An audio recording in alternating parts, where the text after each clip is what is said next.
خطبہ نمبر 221 آپ علیہ السلام کا ارشاد گرامی، جسے الحاکم التکاثر کی تلاوت کے موقع پر ارشاد فرمایا۔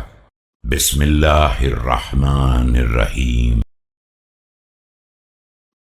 ألهاكم التكاثر حتى زرتم المقابر يا له مراما ما أبعده وزورا ما أغفله وخطرا ما أفضعه لقد استخلوا منهم أي مدكر وتناوشوهم من مكان بعيد۔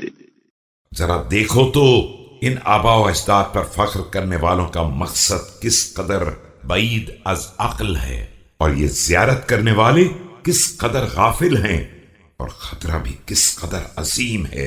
یہ لوگ تمام عبرتوں سے خالی ہو گئے ہیں، اور انہوں نے مردوں کو بہت دور سے لے لیا ہے۔ أفبمصارع آبائهم يفخرون أم بعديد الهلكى يتكاثرون يرتجعون منهم أجسادا خوت وحركات سكنت ولأن يكونوا عبرا أحق من أن يكونوا مفتخرا۔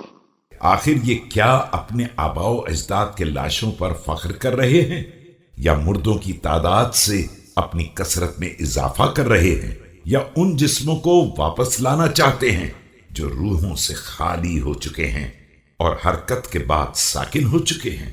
انہیں تو فخر کے بجائے عبرت کا سامان ہونا چاہیے تھا۔ وَلَأَنْ يَهْبِطُوا بِهِمْ جَنَابَ ذِلَّةٍ أَحْجَى مِنْ أَنْ يَقُومُوا بِهِمْ مَقَامَ عِزَّةٍ لَقَدْ نَظَرُوا إِلَيْهِمْ بِأَبْصَارِ الْعَشْوَةِ وَضَرَبُوا مِنْهُمْ فِي غَمْرَةِ جَهَالَةٍ